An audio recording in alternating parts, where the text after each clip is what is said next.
Okay, we're back on the dyno with the 350Z. We just made our first dyno pull and I'm pretty happy.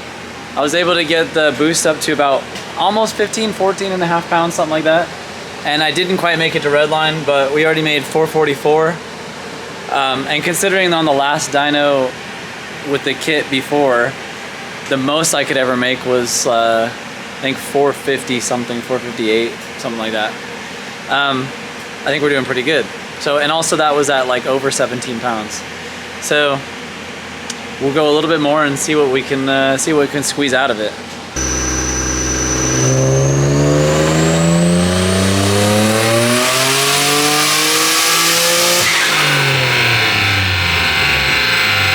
Okay, I just got finished making a dyno pull where I sent the boost to the highest level I thought I could do, and we're finally so high in back pressure that we have to come up with like another solution. So we currently just pulled the turbo off the car, and we're switching to a bigger exhaust manifold or exhaust housing, and we're hoping to reduce the back pressure a little bit so that we can possibly make the number. We're super close. We made 465, just barely touching 17 pounds of boost. But after 15 pounds of boost, the back pressure shoots up like so far over 2 to 1 that it's just kind of capping off our power gain. So we're gonna switch out this housing really quick, and then we'll go back on the dyno and see if we can finally break 500. Okay, I took off the .80. Oop, that was loud. Okay, I took off the .82 AR precision housing, and I switched to the AGP 1.06 housing. And when I called Precision originally, when I bought this turbo, the 6266, they said that the 82 should probably take it close to 500 horsepower, but they weren't totally sure, and that I might need a T4 housing. So this is kind of like a cheat for that. You can't really see it because it's under the cover, but I switched to that much bigger housing in there, and we'll see what happens.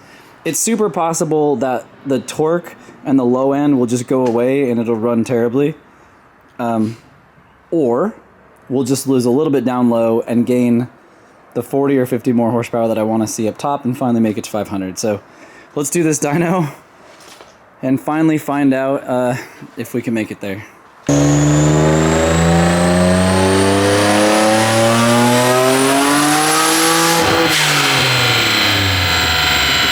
Okay, we're at the end of a very long day of trying different stuff and changing things out.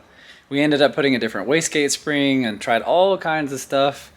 We switched out that housing to the 106 and tried to see if the back pressure would drop, because obviously I can monitor that.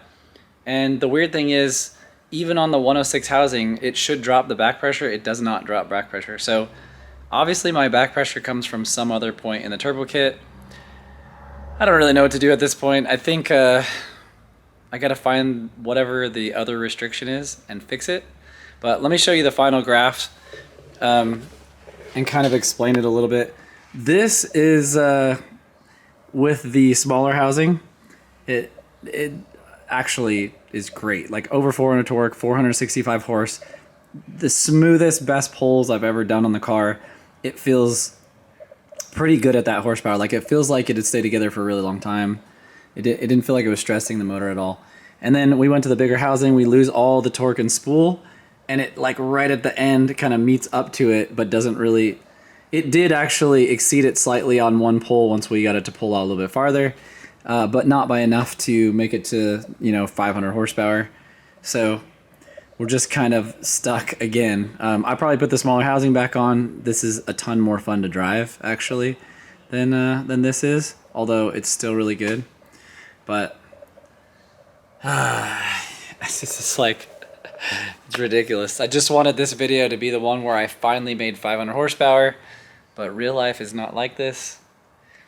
I've made tons and tons of horsepower on all kinds of stuff, tons of import cars.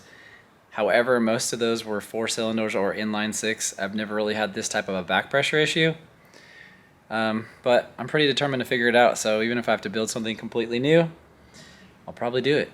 So, all right, I guess that ends this video, and I'll see you guys in the next one.